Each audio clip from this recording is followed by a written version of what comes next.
Ravens Wrap is brought to you by Bud Light, FlyLady.net, Ocean City Golf Club, Comfort Inn Gold Coast, Ravens247.com, the original Green Turtle Sports Bar and Grill, and hosted by the Blue Ox Bar and Grill. And welcome in. It's week number 3 in the NFL. It is the Ravens Wrap Show here on Comcast Beach TV, also heard on Delmarva's Rock Radio, 93.5 The Beach, the strongest Ravens signaled affiliate here on the eastern shore of Maryland and Delaware. I'm Mike Bradley. Of course, you know me from my music radio days here at B101.7 and now up at 105.7 The Fan in Baltimore doing sports talk. To my left, editor-in-chief of Ravens247.com, Mr. Tony Lombardi. To his left, OC Local, host of a gazillion golf shows all over the place, Bobby Vermillion. Welcome back, Bobby. Good to be back, Mike. Also, OC Local and former Lehigh College player, John Gehrig. John, good to see you again this week. That's 2 weeks in a row. That's a record for you. Working on. Yeah, well, we are broadcasting from 127th Street and Coastal Highway, Bayside, Ocean City, here at the Ravens Room at the Blue Ox, home of Ravens Roost number 44. Yeah. Guys, give yourselves a hand. And, of course, we invite all Ravens fans to come down for our Wednesday showing here of the Ravens Wrap Show. Well, guys, not quite the victorious feeling that we had last week as the Ravens fall to the Titans 26-13. A 358-yard passing performance by Tennessee quarterback Matt Hasselbeck. The Titans dominated time of possession 36-24, outscored the Ravens 16-3 in the second half. The Ravens turned the ball over 3 times, including 2 interceptions by quarterback Joe Flacco, who completed 15 of 32 for 197 yards. Guys, I think Bruce Laird said it best last week when he said, it's never as good as you think it is. It's never as bad as you think it is. Not only does that go probably for the Pittsburgh game, obviously, but for the Titans game as well. But clearly the Pittsburgh game, I think, maybe, set our minds off the fact that we had so many offseason changes that really, when you look at it, we were due for some peaks and valleys the first couple of weeks of the season with all the new personnel we had, Tony. Yeah, and I think, too, when you have just 2 games to compare, you've got the Pittsburgh Steelers game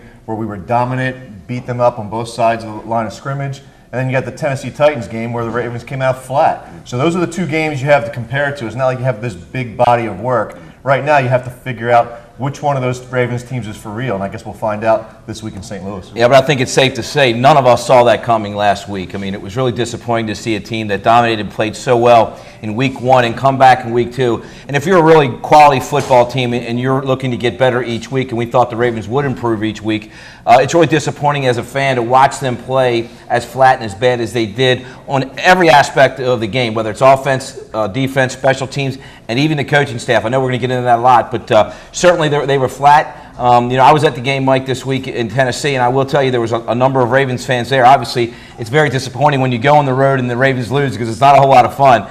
But the Tennessee fans were very nice. They've always been. They're a great. It's a great place to go watch a game if you're an away team fan, if you will. They don't badge you too much, and unfortunately for Ravens fans, they didn't have a whole lot to cheer about in that game. John, your thoughts on the game Sunday? I think this whole coming out flat is just BS. I mean, there was so much talk last week here. There was a lot of talk. Harbaugh was asked and got frustrated being asked, being warned about coming out flat. Right. You come out flat, and you can if you come out flat, you can see a series, maybe a quarter of coming out, not playing well. You go in at halftime 10-10, feeling lucky that you're even in this game after how they played.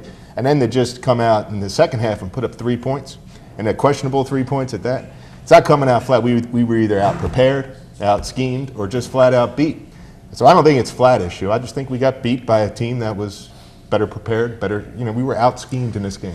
John Harbaugh said during the press conference on Monday the fact that, hey, if we had a bad week of practice, that we didn't look good leading into that game, hey, I'd come up and say that. He said we had a great week of practice. But, John, to your point, and I think it's well taken, Tony, is that, the first half was pretty ugly for the Ravens, and obviously they weren't going to match the level of intensity in the Tennessee game as they did in Pittsburgh. Obviously different games. But, right, to come out in the second half and be lackluster the way they were in the first half, that was surprising to me. Yeah, I think it's you got to point at the coaches when it comes down to it, because when you look at what the Ravens did defensively, it's almost like they said, it was almost arrogant, because if you look at what they said, we're going to take out Chris Johnson, and we're going to let Matt Hasselbeck try to beat us. and he not only beat them, he tore them to shreds. So I think there was some arrogance on that side of the football. On the offensive side of the ball, it was almost like watching the Ravens play the Colts. When you've got a fast cover 2 type team and you really can't get anything going. The Ravens seem to struggle against that. Cam Cameron's play calling seems to struggle against it, and we've got no answer for that. And it's been that way for a long time. I think they were emotionally flat too. I mean, I think the team was so excited to play Pittsburgh. I think they geared up for so long, and I think they were emotionally spent. I mean, it was very difficult. Like you said, John, I think you made a good point. You can say a team's flat, but if you get punched in the face, if you're in a fist fight, sooner or later you're going to start fighting back. It just seemed like the Ravens really never matched the intensity of the Titans, and you can say that going into the game if you're flat. But after the third or fourth series, or even the second quarter, and particularly the second half, you got to be a good team has to respond and come back and is ready to play. And maybe they were just emotionally they spent a lot of time on the Pittsburgh Steelers, and they certainly didn't come anywhere close with the intensity they played in Week 1. John, we just have a few seconds here, but I would expect that to be ramped up next week against St. Louis. St. Louis is in a bad way right now, so this is we get another average team. We get a chance to go out and beat. So we'll see what happens. We'll talk more about the Ravens Titans coming up next on the Ravens Wrap Show here on Comcast Beach TV.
In April 1959, Art Wall won the Masters, edging out Carey Middlecoff and Arnold Palmer by finishing birdie, birdie, birdie, par birdie. 1 month later, Ocean City Golf Club celebrated the opening of their first 18 holes. That course has been transformed now into one of the most scenic golf layouts on the East Coast. Come experience 36 of the most beautiful and challenging holes you'll find anywhere.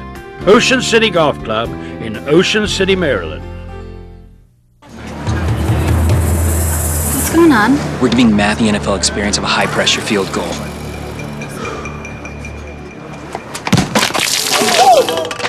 Look out! It's terrible, man! There's an easier way to get an ultimate NFL fan experience. Just snap the tag wherever Bud Light is sold and you can win. Bud Light in the NFL. Here we go. Hey, it gets easier. Really? No. Welcome back in. It is the Ravens Wrap Show for the Blue Ox, 127th Street and Coastal Highway at Ocean City here on Comcast Beach TV. Also, Delmarva's Rock Radio, home of the Ravens, 93.5 The Beach. And I want to thank some sponsors, our friends at Bud Light, also FlyLady.net, Ocean City Golf Club, Comfort Inn Gold Coast, Ravens247.com, the original Green Turtle Sports Bar and Grill right down the street, and of course the folks here at the Blue Ox Bar and Grill. Tony Lombardi, Bobby Vermillion, John Garrick joining me, Mike Bradley. And guys, one of the things that stuck out to me in this game, and we talked about this last week a little bit, and I'm not second guessing John Harbaugh. I would have made this decision from the get-go, but you look at what Kenny Britt did against the Ravens defense, and to me, when you have 3 healthy corners going into that Pittsburgh game, I'm sorry. How does Jimmy Smith play on special teams? He gets hurt. To me, Jimmy Smith was the perfect guy to be physical and try to at least lock down Kenny Britt and prevent some of what happened on Sunday, but they had no such answer because Jimmy Smith's hurt because he was on special teams. Yeah, it gets back to what I was saying before, Mike. I think there was arrogance on the part of the Ravens. They just said that we're going to take Chris Johnson out of the game and we're going to let Matt Hasselbeck beat us. Kenny Britt, when the Ravens have faced a team like the Titans, when they've had a big receiver like that, they've bracketed the guy. And they didn't do that on Sunday either. So I got to wonder, if I would say bracket Kenny Britt, take CJ out of the game, and then let Nate Washington beat me. Agreed. But they didn't do that. And, during the course of the game, as they keep getting these 6, 7, 8 yard passes, and then he's running with the football afterwards, at some point you got to get the coaches, and they got to rattle their cage a little bit and say, do whatever you got to do, but stop this from happening. And they didn't do any of that. I think we were a little blinded by the first game, too, with 7 turnovers created by the Ravens. You know, it's amazing. You look at the game and you talk about Kenny Britt. He had 9 receptions for 135 yards. In 2 games, the Ravens receivers have had 9 receptions, and 7 of those receptions have gone to Anquan Boldin, and 2 have gone to Lee Evans. So Britt has had more production, really, than the Ravens receivers. So you don't see Torrey Smith. There's we still don't know what he's capable of right now. We have not thrown at Torrey Smith yet.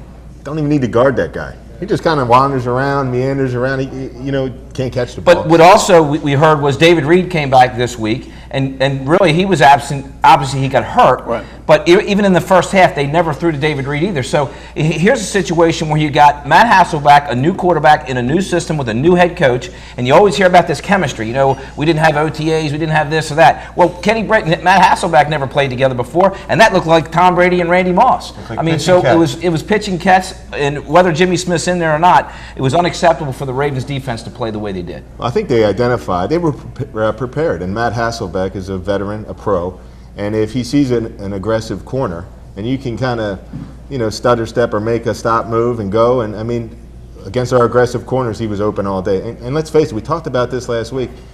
Kenny Britt's a damn good player. I mean, he's just one of the elite wide receivers, young elite wide receivers. Hakeem Nicks was in the same draft class. Those guys are good, and they're a tough cover no matter who's on the other side. Now, John, I agree with you to some extent that the corners, at least at first, some of which were aggressive. They tried to play a little press coverage, but now our buddy Bruce Laird, former Baltimore Colt All-Pro safety, is not here. And, his theme is WAG. When the secondary, wild-ass guesses. I'm sorry, folks. If Bruce Laird was here, we had wild-ass cushion. Too much cushion. If we can't get a pass rush on Matt Hasselbeck, you can't play 10 yards off these guys and let them, throw 7-yard slant-ins and hitches all day to these guys. Where was the secondary playing up on these receivers? Yeah, where was the secondary? Where were the corners? And really, where were Ed Reed and Todd Zbikowski the whole time? And Zbikowski, he gets the nod over Haruki Nakamura and Bernard Pollard. You look at Pollard, he's a guy that got $3 million for 2 years to come here, and he's done nothing. They're not giving him a chance to do anything. And then you look at Haruki Nakamura, he's a much better cover guy, and I would argue he's a better tackler than Zbikowski, who really Z for 0. Yeah. Well, I know this. Pollard, I think, was a little frustrated. I could see him on the sidelines at times because he didn't play as much in this game as I think he really wanted to. Obviously, he's a better player against the run. Physically, he really can dominate that, but the run was never an issue. We did a great job of stopping Chris Johnson. So if you're looking for one good thing out of the game on the defensive side of the ball, we did a great job taking away Chris Johnson. We had the crowd, the home crowd, booing their best player and franchise player in Chris Johnson. And we still couldn't get things done with Matt Hasselbeck because, again, he's let go from Seattle, comes here and comes to this game and looks like Tom Brady. And, John, I argued this on my talk show in Baltimore is that, we know that we can stop the run, and teams know that, but in a way, I don't know if they care because if our corners can't play, if we can't stop receivers to pitch and catch, hey, that's fine. They're going to throw it against us. That's the way to beat us anyway. Yeah, if we don't get any pressure, don't get in his face, at least disrupt the just the flow of the offense. I mean, that's going to create problems too. And then you're putting these young corners, inexperienced corners, in a perilous position. And we saw that, and we're going to continue to see that. Even in the St. Louis game this week, I mean, we're going to face some decent receivers. So will we stop the run? Yeah, Cadillac may not get off, and Steven Jackson may be on the sidelines. But if we can't stop a pass, we saw that the Rams can go up and down the field. And, we just have to cover. And we got to get pressure. And guys, again, I have to go back to the fact that Jimmy Smith unavailable for the game because he got hurt playing special teams in week 1. I think that was huge. Chris Carr is not playing. Dominic Foxworth clearly not 100%. He had a tough time out there. So we'll continue to pick up the conversation, offense, defense, and how they perform. The Ravens, 26-13 losers to the Tennessee Titans week 2. More of the Ravens Wrap Show coming up next on Comcast Beach TV.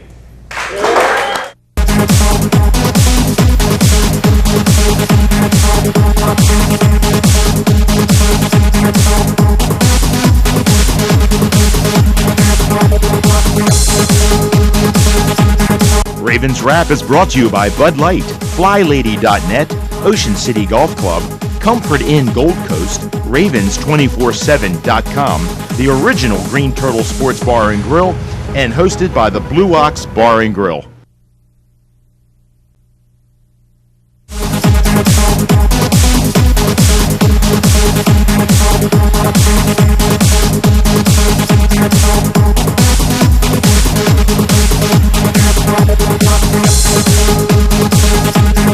Ravens Wrap is brought to you by Bud Light, FlyLady.net, Ocean City Golf Club, Comfort Inn Gold Coast, Ravens247.com, the original Green Turtle Sports Bar and Grill, and hosted by the Blue Ox Bar and Grill.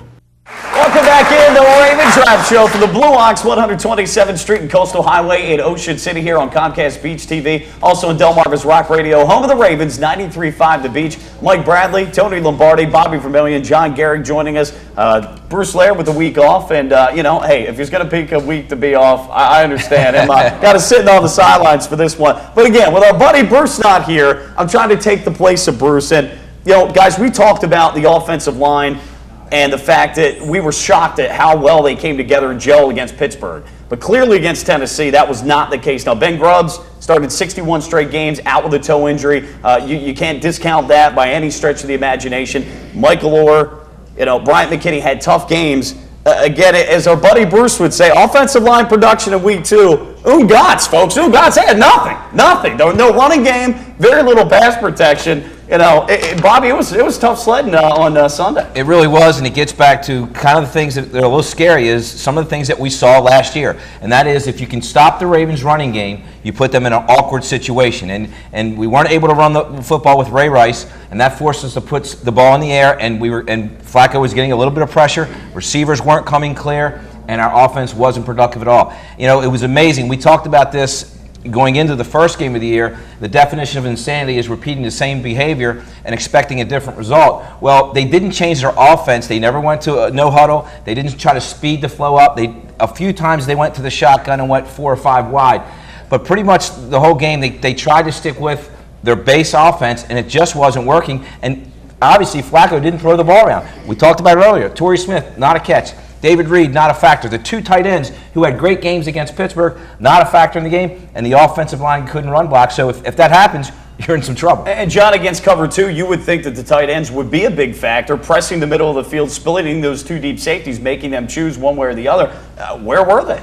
Well, I think what happens here, Lee Evans is hurting us. I mean, he's not healthy, so they can sit on his routes and his speed and the ability to stretch the field so that the underneath even gets open. And then it would bring in pressure. Ray Rice has to, he's in there pass protecting against six guys, 300 pounds, getting tossed around. So, it was just, I go back to it. It was just a good scheme. We didn't attack the weaknesses in the seams and really stretching the field against the cover 2. And those little flag routes, I mean, they're wide open, but you got to get receivers that can get out there, and then a little bit of protection to let the seam routes develop. And Tony, offensively, in terms of the offense, John Harbaugh said that in terms of package-wise towards the end, they went to a 2-minute drill in terms of the offensive plays, but they certainly didn't use the hurry-up as we talked about, and he said he didn't want to rush it. Is that a product of so many new players that they're worried that guys are rushing things, that they're going to have missed assignments? When they do things and say things like that, I think it's that they didn't practice the way they wanted, the way the game unfolded. They weren't prepared for this game to unfold as it did.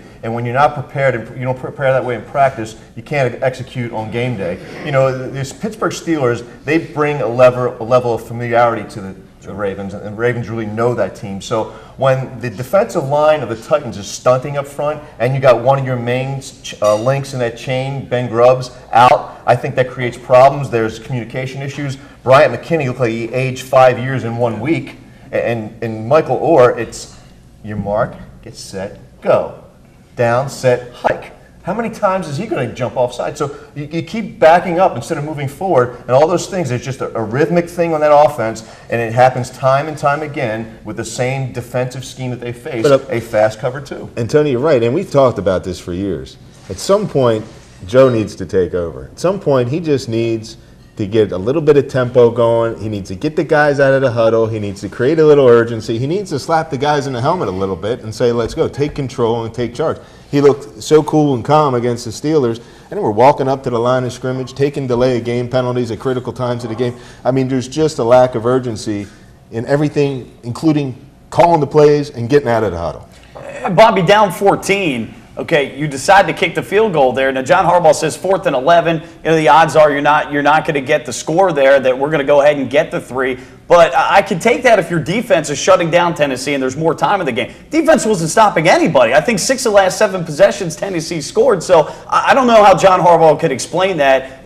He tried to on Monday, but to me, not satisfactory. And that drive took about 5 or 6 minutes off the clock. And you made a great point, Mike, and there's been written about all week long, is that the Ravens had no sense of urgency. John just alluded to that a moment ago. They were walking to the huddle. They were taking time off the play clock. They were acting like they were leading by 13 points instead of trailing by 13. So I was sitting there watching the game, and all the fans that were around us, all the Ravens fans, were sitting there, what are they doing? How come they're not getting to the line of scrimmage, hurrying up? Even if they're not going to go no huddle, they can at least not trim the play clock down to 8 or 6 on every possession, because that just takes time off the clock. They end up kicking the field goal. With 6:56 remaining in the game, we're still down with 2 scores, and like you said, we weren't doing anything to stop the Titans, and the Titans kept throwing the ball. They actually gave us a break because they threw on first down, and they put the game away. They were playing the game to win, and it just looked like the Ravens weren't. Yeah, it's tough to explain, and I think that's some of the frustrating areas. It's indefensible. Yeah. No, it really is. When you look at his rationale was that the odds 4th and 11 of scoring that touchdown, come on. I mean, the odds of holding the team down 2 times and getting it back and scoring twice were greater than that. I have a different We'll talk about it more. The Ravens-Titans coming up next on Comcast Beach TV.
What's this all about?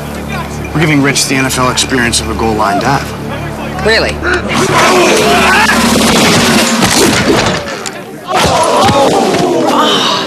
There's an easier way to get an ultimate NFL fan experience. Just snap the tag wherever Bud Light is sold and you could win. Bud Light in the NFL. Here we go. Can I make it? On the internet, yes. Into the end zone, no. Beach Television Network. Your vacation starts here.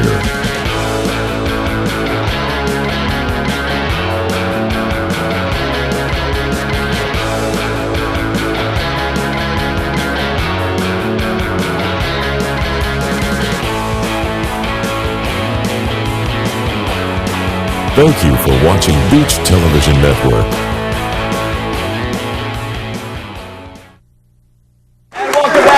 It's the Ravens Wrap Show from the Blue Ox 127th Street and Coastal Highway in the Ravens Room. Mike Bradley, Tony Lombardi, Bobby Vermillion, John Gehrig. Want to thank some sponsors, our friends at Bud Light, FlyLady.net, the Ocean City Golf Club, Comfort Inn Gold Coast, Ravens247.com, the original Green Turtle Sports Bar and Grill right down the street, and the fine folks here at the Blue Ox Bar and Grill. Guys, last segment we were talking about the decision to kick the field goal with about 7 seconds left, 7 minutes left. Down 14. Most of us disagree, but John, you had a different take on it. Well, we talk about the defense not being able to stop anyone, but the offense wasn't doing anything either. So you can't waste the drive. You got to take the points, and it's the Ravens defense we're talking about, and it's not just this game issue. We look at the legacy of the Ravens defense, and you got to think that the Titans are going to come out, run the ball, take some time off the clock, and they'll be able to get the ball back. And the Ravens defense, maybe there'll be some leadership on the defensive side that'll happen in the fourth quarter. Someone needs to just step up, take control, and be a leader in the fourth quarter. And it's not about when you're winning, 35-7. Leaders don't appear and magically everybody's a leader then. Everybody's feeling good then. It's when someone needs to make a play. Who's going to step up and take control? And no one did. So maybe John says the defense will step up Ray will get this team, will get a stop when we need a stop. So I think kicking the field goal down 10 with 7 minutes to go, we can score 2 touches or a touch and a field goal. Tony, you had some thoughts No, about I the game completely plan? disagree because that legacy gave up 350 yards of passing offense to Matt Hasselbeck, and I'm sorry, that's in the history books. That's a nice story, but it's not working on game day. When I look at it this way, you got to throw all the odds about 4th and goal from the 11 out the window, because to me, the way that game was unfolding and the way the Ravens were getting the snot kicked out of them on the offensive and defensive lines, I think you got to say, I'm going to take my shot right here and right now, and if they can stop them, they can stop them again from the 11-yard line, and let's take a shot at getting this touchdown, because that's the only way we're going to win the game. The chances of that touchdown happening, in my opinion, at that point in time, in that game, the way that thing was unfolding was greater than them stopping them 2 times and scoring 2 more times. I think you have to look at how you got in that situation in the first place. You had 3rd and 5, and 4th and 5. 3rd and 5, we throw an incomplete pass to Anquan Bolden, and then we get a delay of game. Off, right? Yeah, get into a delay of game. So now we get moved back 5 yards. So now it's 4th and 11. If we don't get the delay of game, there's a chance that we do go for it. But even in that situation, one of the things that hurt us, and kicking the field goal may have been the right move in that situation, but we took like 5 or 6 minutes off the clock because, again, that sense of urgency wasn't there. So really, whether you kick the field goal or whether you don't is irrelevant at that point. You both make good points. But the fact is, we took way too much time off the clock. It was going to be very difficult to win that game at that point. I know we didn't feel very comfortable with 6:56 left, and they got the ball back, and they went down and ended up scoring again. So I think that's history. The defense didn't stop them, and we put ourselves in a bad situation. There is no arguing that we wasted a lot of time. No, I agree with that. No Again, question. John Harbaugh talked about the fact they went to a 2-minute package, but they didn't run it like a 2-minute package. And maybe that's a product of the lack of OTAs with the new personnel, but it certainly, at the end of the day, kept us from getting on the board the way we needed to and taking the least amount of time possible. And guys, I want to get back to the defense again. I'll bring up our buddy Bruce. Always talks about alignment and assignment down and distance. And Bruce left a note for Dominic Foxworth in his locker and said, "Dear Dominic Foxworth, from one DB to another, please remember to add when playing corner, alignment, assignment, down and distance." He's matched up against Kenny Britt, and he's backpedaling 4 yards into the end zone when all he needs to do is get the ball at the goal line, and it's a touchdown. First off, guys, I don't know how the secondary didn't watch Kenny Britt out of the huddle, why Kerry Williams isn't taking him, why you have a hobbled Dominic Foxworth. To me, that's inexcusable. But for Dominic to play that kind of technique, I don't care if bum knee or not, that's just, that's Pop Warner high school stuff. Yeah, it was inexcusable. It was a bad matchup. You had to believe Hasselbeck was licking his chops when he saw that matchup, and I think Harbaugh kind of admitted that. He didn't say it directly in his press conference, but he knows that Foxworth's hurt. Unfortunately, we're banged up on that side of the ball, and particularly with our corners. And I think he's struggling right now. But who else do you put out there? Kerry Williams, we got from Tennessee. I don't think he's looking to go back to Tennessee anytime soon because he got burnt like toast this week. He had played well against the Steelers, but he's a guy that we asked to step up this year. We were hoping to have Jimmy Smith on the other side. I think he's a good football player. Probably hurt his confidence a little bit early in that game when he got beat a few times. I think he's going to be okay. But, I agree with you. He's a big corner. I would have much rather seen him on press coverage on Kenny Britt in that situation than having Foxworth playing at the line of scrimmage. And here's the funny thing. They could have got a first down on that play, too. It was 3rd down, and they only needed a couple yards. They could have gotten to the 2-yard line to get a first down, and Foxworth lets them score a touchdown in the end zone. But guys, we talk about the fact that Kerry Williams, though, and Jimmy Smith are new corners. So to be fair, can't we not expect some ups and downs from these guys, especially guys that haven't played much at starting a corner? Yeah, we can, but like you said before, Mike, the technique wasn't there. When you're backing up 4 yards deep in the end zone, come on. You're giving a guy a touchdown at that point in time. John, your thoughts on the secondary play? I'm afraid to disagree. Actually, I'd love to disagree, but what else is there to say? It wasn't good.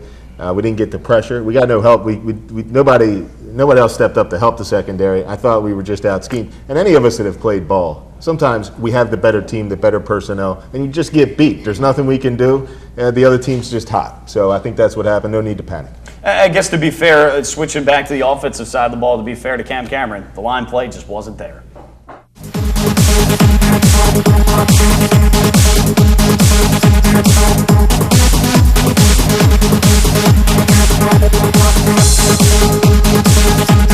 Ravens Wrap is brought to you by Bud Light, FlyLady.net, Ocean City Golf Club, Comfort Inn Gold Coast, Ravens247.com, the original Green Turtle Sports Bar and Grill, and hosted by the Blue Ox Bar and Grill.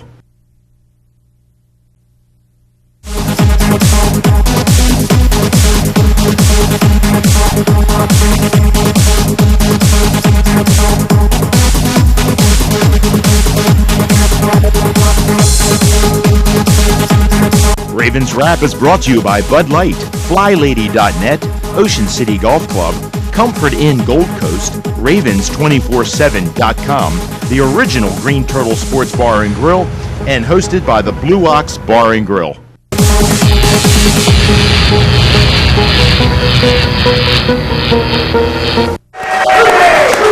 And welcome back in. It is the Ravens Wrap Show for the Blue Ox, 127th Street and Coastal Highway in Ocean City here at the Ravens Room on Comcast Beach TV, also Delmarva's Rock Radio and home of the Ravens, 93.5 The Beach. Mike Bradley and Tony Lombardi. It is our Ravens247.com Insider segment.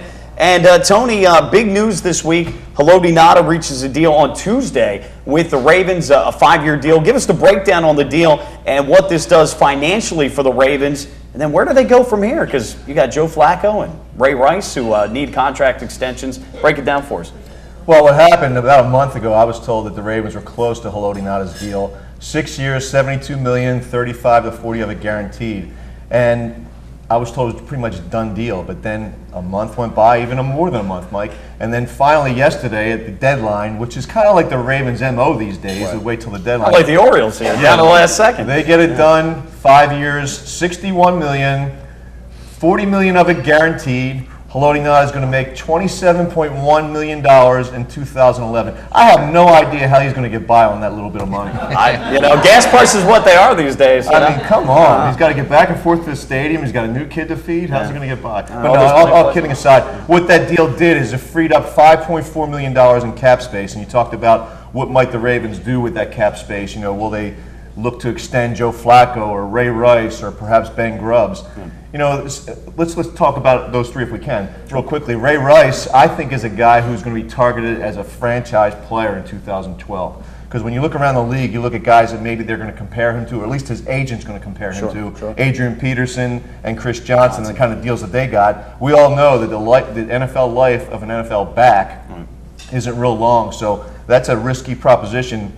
My bet is that Ozzie Newsome takes a gamble on him as a franchise player in 2012. Joe Flacco, no need to extend him right now. In my opinion, you don't really know what you got with this guy long term, so why not wait until his rookie contract expires? He's got another year after 2011, so why not wait until then? And Ben Grubbs, I think the writing is on the wall that he is not going to be a Raven in 2012. Really? Because it has nothing to do with Ben's play. He's a really solid player, but when they signed Marshall Yanda to that long-term deal, and now we find that they've got tackle issues at left tackle. We don't know if Bryant McKinney's a long-term answer.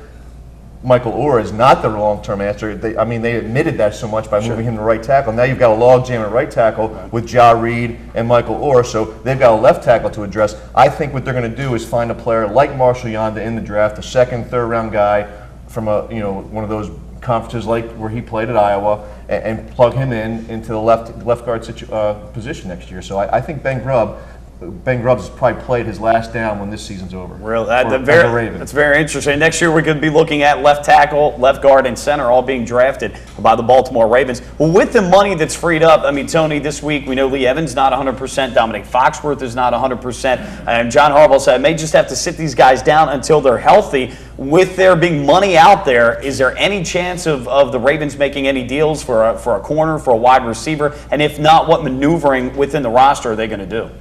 I think what they're going to do is just save the money. And because if you look around, the Ravens' needs, you could argue maybe a wide receiver, maybe a corner, but look around the league. What wide receivers are out there that might attract you that are better than what they have? Why not give your 10 and Dawson's on the roster a little bit of a chance to make a dent or make an impact? And then you look at the corners in the market. The Dallas Cowboys right now are a team that really needs corners, and who do they just pick up? Frank Walker. That gives you an idea of the quality that's out there. So maybe they just go with what they have. So I think they're going to stay status quo. There's a thing called not likely to be earned incentives.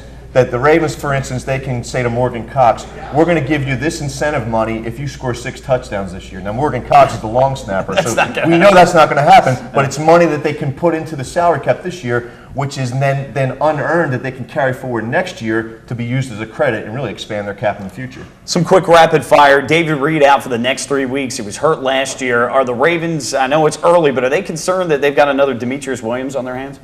Yeah, they are concerned about that because David Reed, as good as they think he is, in practice he's lights out. But when you suit it up, when he gets and the lights come on for real, he's always injured. And I found it unusual that he was running as the L5 on kickoffs.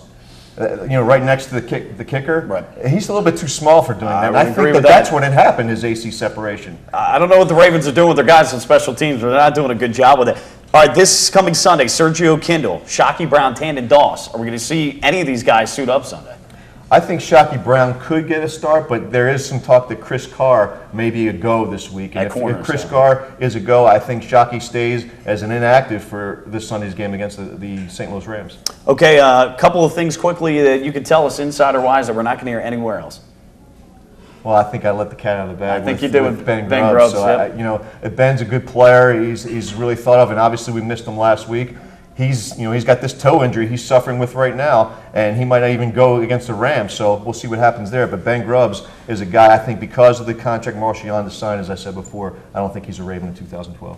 Tony Lombardi, the insider for Ravens247.com, voted Baltimore's best. Tony, thanks so much. We'll talk about the upcoming game against the St. Louis Rams as the Ravens Wrap Show continues on Comcast Beach TV at Delmarva's Rock Radio 93.5 The Beach.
We're giving Matt the NFL experience of a high-pressure field goal.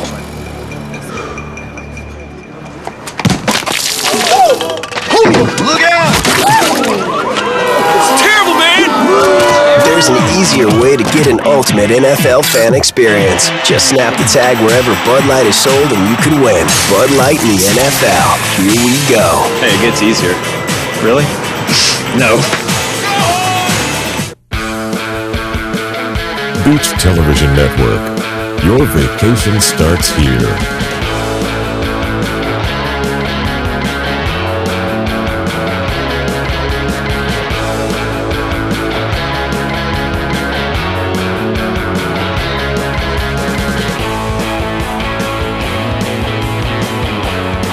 Thank you for watching Beach Television Network. There we go. Welcome back in. It is the Ravens Wrap Show for the Blue Ox, 127th Street and Coastal Highway in Ocean City here on Comcast Beach TV. Also Delmarva's Rock Radio 93.5 The Beach. Want to thank our sponsors, Bud Light, FlyLady.net, the Ocean City Golf Club, Comfort Inn Gold Coast, Ravens247.com, the original Green Turtle Sports Bar and Grill, and the Blue Ox Bar and Grill right here at 127th Street. Mike Bradley. Got us Tony Lombardi, Bobby Vermillion in today for Bruce Laird and John Gehrig. We missed the Stallion this week, though. We did. By the way, he went 2-0, right? He did go 2-0 last week with his pick. Yeah. Believe me, Mike, he called me, reminded me of that, too. Little baby, right? Well, guys, we got the St. Louis Rams coming up, 4:05. out in the big arch out there, and hopefully the Ravens team that we know will meet us out there. Maybe in St. Louis. Let's hope. Steve Spagnuolo, fairly new head coach of the team, former defensive coordinator of the New York Giants, won a Super Bowl against the Patriots a few years ago. So a defensive-minded guy, he's going to get after it. And you take a look at this defensive line. One of the guys that sticks out, of course, Chris Long, Howie Long's son on this team. He's already got a couple of sacks through 2 games, though. They've got 7 sacks. So guys, they're going to come after the Baltimore Ravens and their offense, a 4-3 look.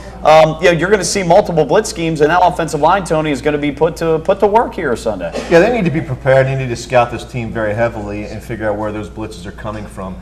Steve Spagnuolo is a guy who will bring it from any different location, any point in the field. And you saw on Monday Night Football against the Giants, and even in the game prior to that against the Philadelphia Eagles, they'll bring the corners, they'll bring the safeties. So Joe Flacco needs to be mindful of that because he hasn't in the past. So that's one thing they need to be aware of. But I think the Ravens, if they can get that quick passing game, run those slants, get those kinds of plays going, get those bubble screens going, which we didn't see in the Titans game, and get the running game going, which I think we've had a bad habit of abandoning too quickly, I think they should have their way with the Rams. Clearly, Bobby, Joe Flacco, seemingly in his 4th year, is a guy that, much like Eli Manning, he needs that running game. He can't take it all on his shoulders and to be fair with the receivers he has, he can't take it all on his shoulders and just throw and win the game. He needs that balance from the running game. Well, it's been said a lot. To win on the road, you have to take your defense with you, and you have to be able to run the football. When you're playing on the road in St. Louis on that AstroTurf, there's going to be noise. You've got a young head coach trying to make his mark, really right now trying to save his job too. I think he's in his 2nd year.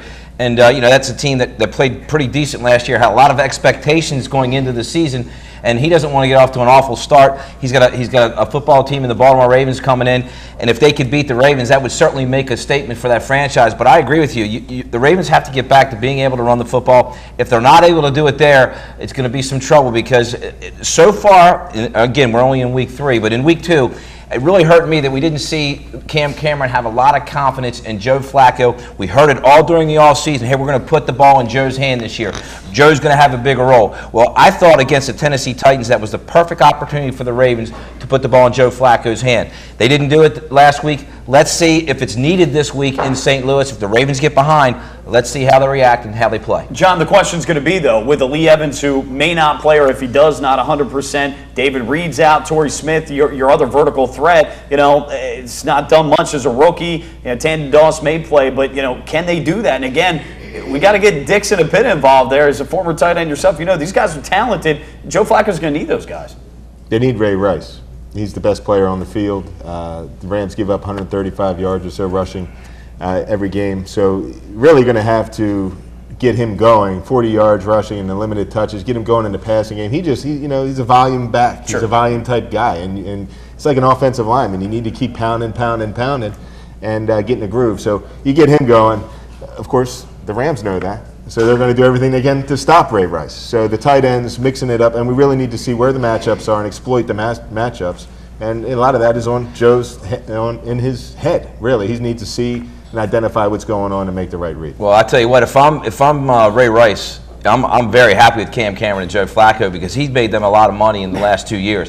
Flacco checks down to Ray Rice and makes him look like a hero. So if they don't throw to the wide receivers, which they really need to do, they need to get the wide receivers and the tight ends involved in this offense. Otherwise, every team in the NFL knows that Ray Rice is going to get the ball coming out of the backfield either on checkdowns or screen passes. If they take away the running game and take away Ray Rice in the passing game right now, the receivers have been a non-factor other than Anquan Bolden. So let's see if the Ravens can get the other receivers involved in the offense this week. And the way they blitz the St. Louis Rams, too, they leave their safeties very vulnerable. And a look one way from Joe Flacco can really get him opening up big lanes in the passing game, particularly with his tight ends, Dennis Pitta and Ed Dixon.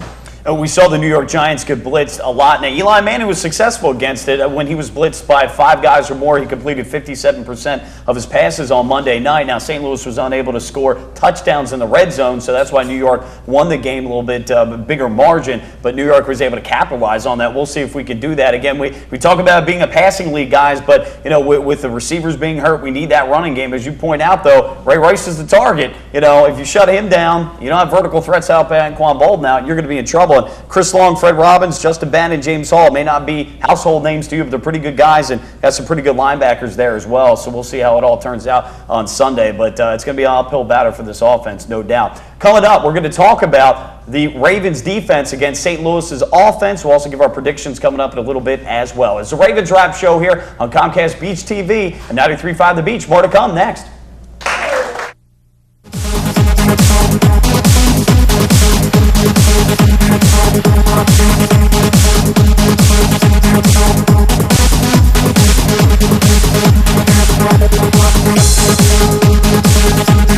Ravens Wrap is brought to you by Bud Light, FlyLady.net, Ocean City Golf Club, Comfort Inn Gold Coast, Ravens247.com, the original Green Turtle Sports Bar and Grill, and hosted by the Blue Ox Bar and Grill.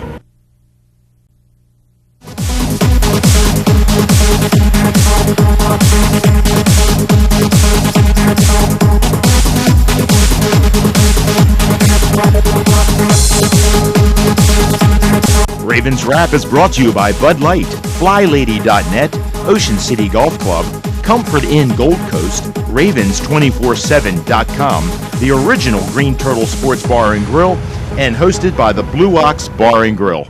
And welcome back in the Ravens Wrap Show here from the Blue Ox at Ocean City of the Ravens Room here on Comcast Beach TV, 93.5 The Beach. Ravens Roost number 44 out and about once again every Wednesday. And we invite all Ravens fans to come on down for our Wednesday show here. And guys, St. Louis coming up on Sunday. We talked about our offense against their defense. Now it's time to talk about our defense against their offense. Sam Bradford out of Oklahoma has done a pretty nice job with St. Louis and really has had a lot of no-name receivers. Now this year it seems like they've given him a few guys. You take a look at Mike Sims Walker they get in free agency from Jacksonville, not a bad guy. Denario Alexander, the rookie they drafted at the University of Missouri, or Missouri University, he looked really good and he's getting a chance to step up. We talk about Kenny Britt. We knew about Kenny Britt, but Denario Alexander, John, he's 6'5". Okay, he presents some of the same size issues and physical issues that we had against Kenny Britt against Tennessee. Oh yeah, he's been a kind of a project for them, and he's got a knee problem. He's got a degenerative condition in his knee. You saw that big knee brace on him, but he commands the ball, and he's an intriguing prospect for them. They like to get him on the field, but I don't know if he's ever played 2 games in a row. He was there last year, so hopefully his knee's bugging him a little bit because he dominated. And truthfully, he could have had 3 touchdowns in that game. He got stopped on the one. They wound up kicking a field goal. One ball that he was wide open on in the red zone was batted down. That was an easy touchdown. Of course, he had one. So, Brandon Gibson on the other side of the ball. He's their leading receiver. He's a solid player. Mike Sims Walker. Mike Sims Walker. He was the leading target in this past week. They're kind of loaded with no-name solid receivers, but they're all solid. So, our corners are going to have their work cut out for them again, Tom. It'll be interesting to see Jason Brown, the former Raven, as their center, and it'll be interesting to see how he plays against this Ravens defense. Obviously, a defense that he's pretty familiar with. I know Chuck Pagano knew this year with their defensive coordinator, but as far as the Ravens go, but Jason Brown probably familiar with a lot of the personnel of the Ravens. Obviously knows Ray Lewis very well, so it'll be interesting to see some of the calls there. I think the matchup is Sam Bradford. He's a great young star in this league. He's going to be an outstanding quarterback. They had a chance to win the other night against the Giants, but I don't know if he's seen a defense very often like the Ravens. And obviously, I thought that was a legacy. Well, no, and a Ravens defense. I can't believe we're putting out a defense. That's not really happy about last week's performance. We got a lot of pressure against the Steelers. Didn't get too much against the Titans. I look for the Ravens to put a lot of pressure on Bradford this week.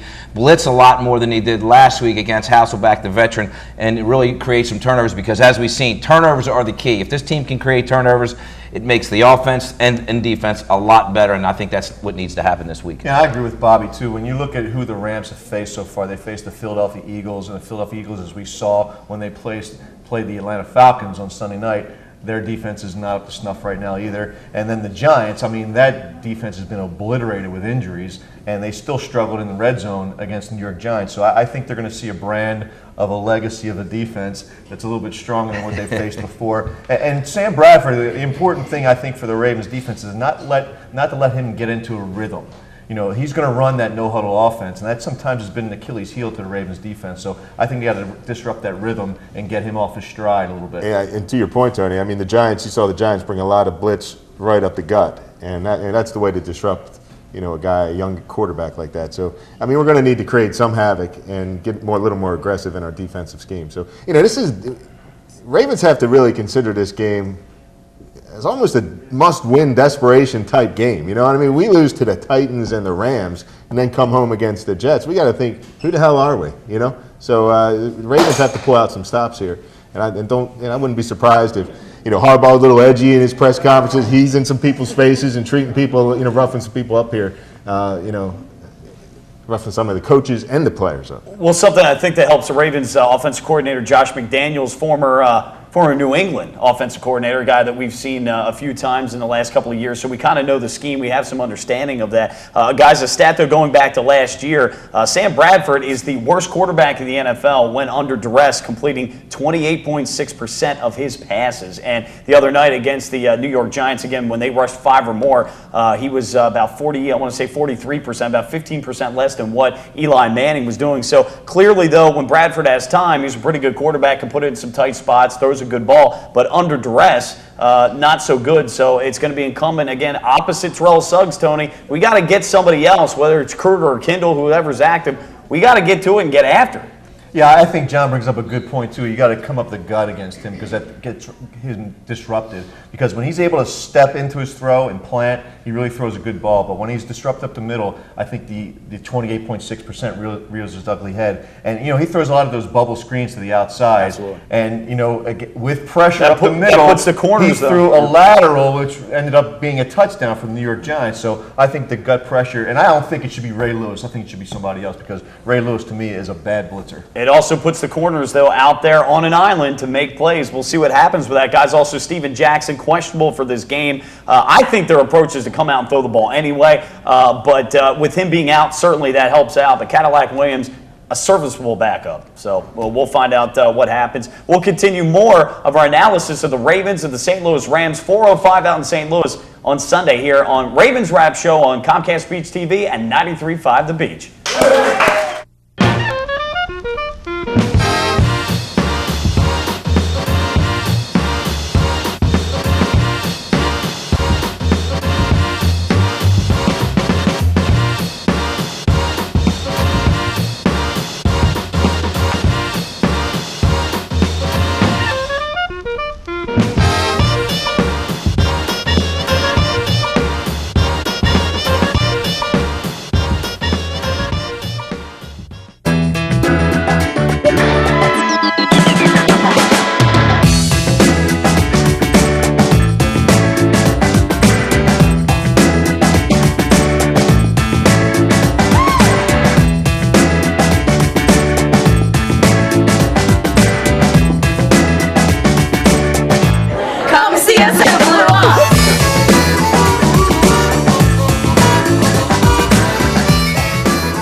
What's this all about?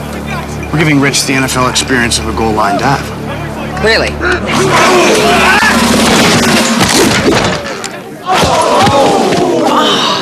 There's an easier way to get an ultimate NFL fan experience. Just snap the tag wherever Bud Light is sold and you can win. Bud Light in the NFL.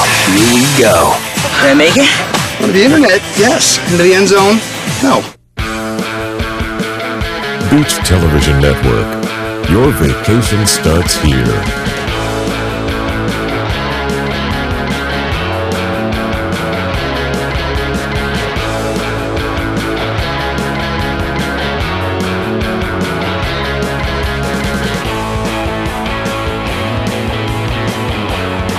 Thank you for watching Beach Television Network.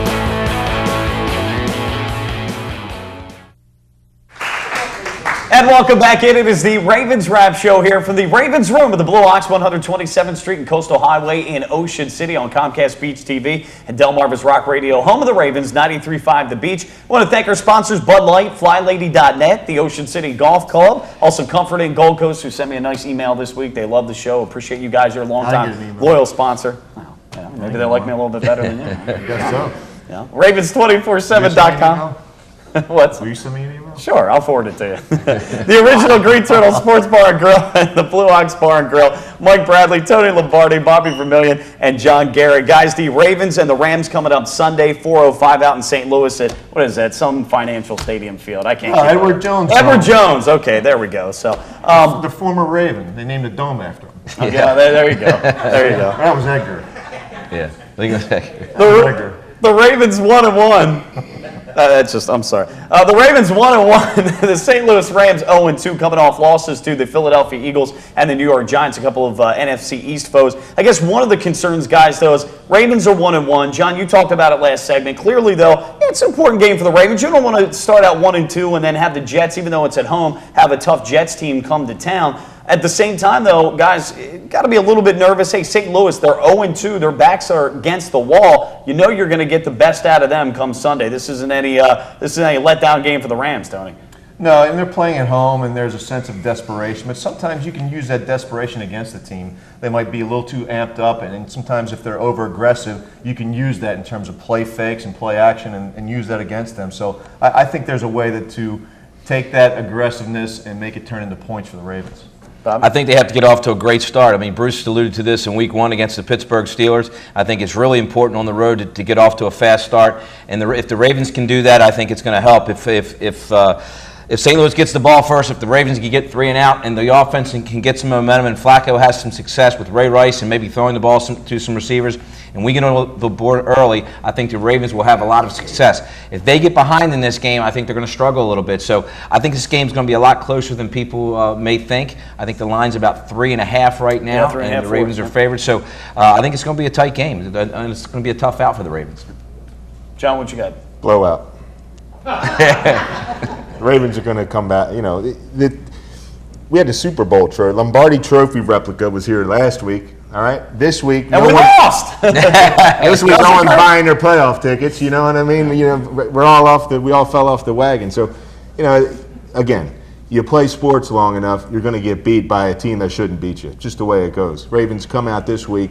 Against a young quarterback. It's not a veteran. It's not a pro. I mean, the guy's going to be great, as Bobby said, but he doesn't have the knack of the game. He doesn't know the players. He's not, he doesn't know how to study, doesn't know how to prepare. He doesn't have the groove with some of his guys. So I think the Ravens come out and punch him in the face. I don't think this is too much of a game.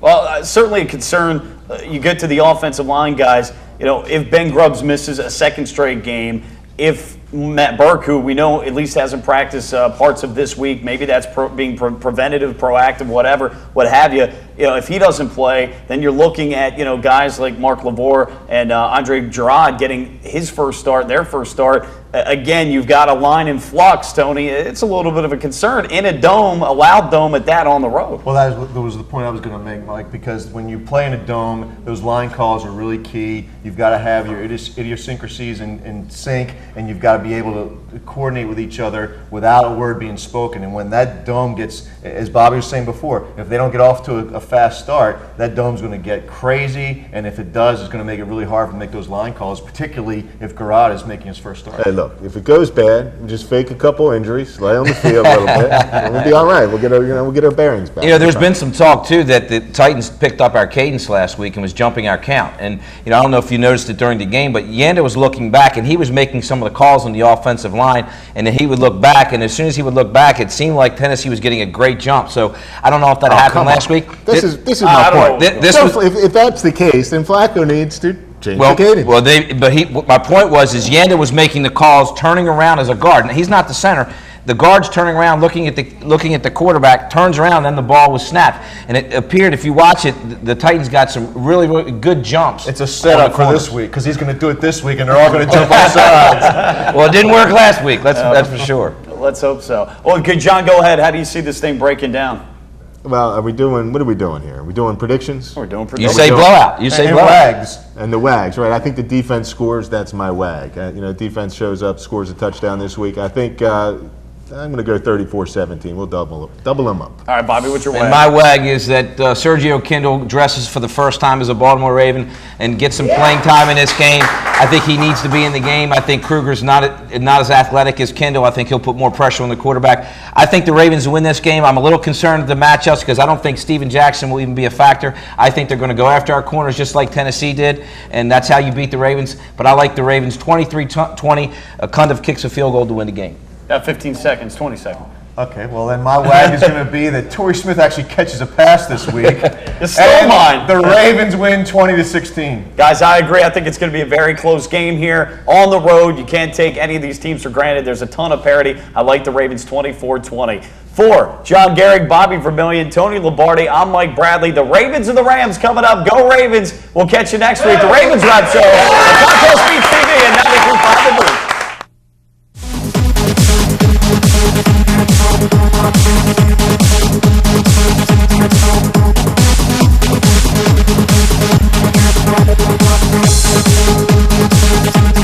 Ravens Wrap is brought to you by Bud Light, FlyLady.net, Ocean City Golf Club, Comfort Inn Gold Coast, Ravens247.com, the original Green Turtle Sports Bar and Grill, and hosted by the Blue Ox Bar and Grill.